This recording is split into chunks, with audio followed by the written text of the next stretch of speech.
talking about the daily life of the ancient Navajos and the present-day Navajos too. We will talk about what they ate and what they still eat today. Mainly what the Navajos ate in the past were corn, bread, Navajo cakes, and Navajo pancakes. The foods that I mentioned were their staple foods. When they had ceremonies, they ate chickens, dogs, sheep, and deer, and squash too. The reason these meats were available was because back then the Navajos were hunters. The men went out to hunt and the women stayed at home, taking care of their sheep and cooking bread for their family. Today the women still stay at home and take care of their sheep, if they have any, and take care of their children and make food for their families. But most families purchase food in the supermarket. Today, hunting is illegal in the U.S. most of the time. The men cannot hunt like they did a long time ago. Some men stay at home taking care of their children and helping with the farm. But most men go to work in factories for money.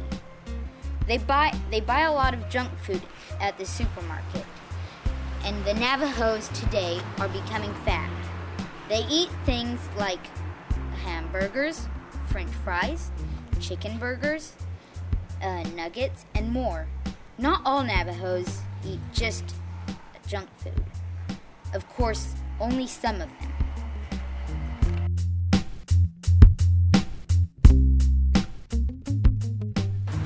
We will now have an interview with a present-day Navajo.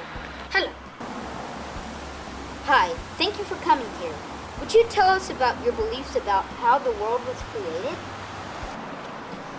Okay, well, there was a person, actually more like a hero, but he was named Coyote. He was walking around. Soon, Coyote met an old woman. The woman said if he continued going to the way that he was going, he would meet a monster. Coyote wasn't scared. He continued walking. Coyote wanted to destroy the monster and tell everyone, actually show everyone, that he was the strongest man in the world. On his way, he found a stick so he could destroy the monster. He soon found a cave and went in the cave. He saw a woman rolling around the floor. She said she was starved. She asked why he was holding a stick. Coyote answered because she wanted to kill a monster. The woman laughed. She said that they were already in monster's belly. So you're saying that they were in the monster's belly? I thought you said that Coyote went into a cave. How could it possibly be that suddenly he happens to be in the monster's belly? Well, Coyote thought that he was going into a cave, but he was actually going into the monster's belly. The entrance was his mouth. Coyote thought that the mouth was the cave. Now, where was I? Oh, so he realized he was in the monster's belly. He saw a lot of people in monster's belly starving to death. Coyote decided to destroy a monster so everyone can get out of the monster's belly. He asked the woman where the heart was. The people pointed at the volcano and wondered if that was the heart.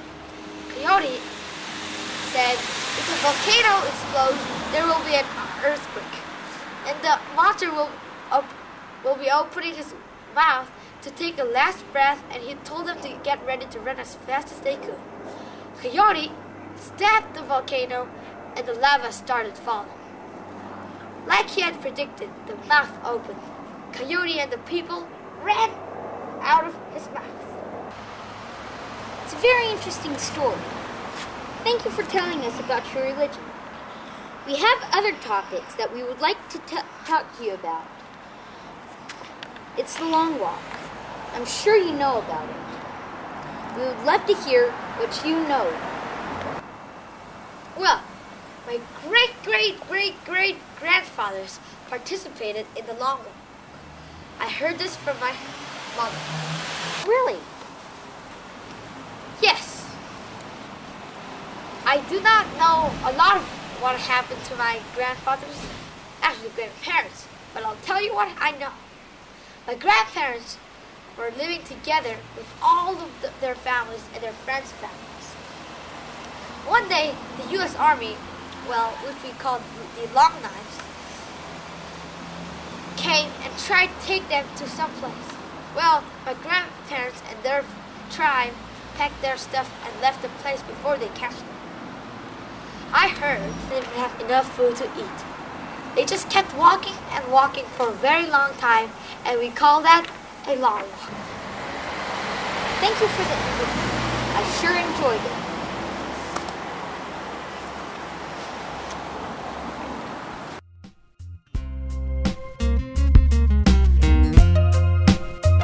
Hello, good to see you again.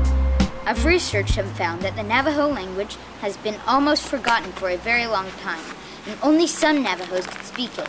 But that helped the U.S. Army to keep the Germans from spying in World War II.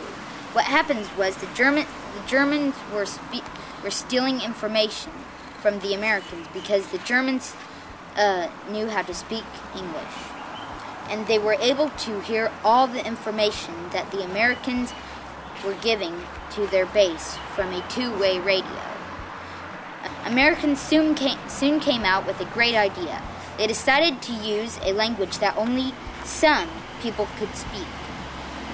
They hired a team of Navajo to send information from the battlefield to the Navajo translators in the base. And so after the World War II was over, the U.S. helped the Navajo to bring their language back to life.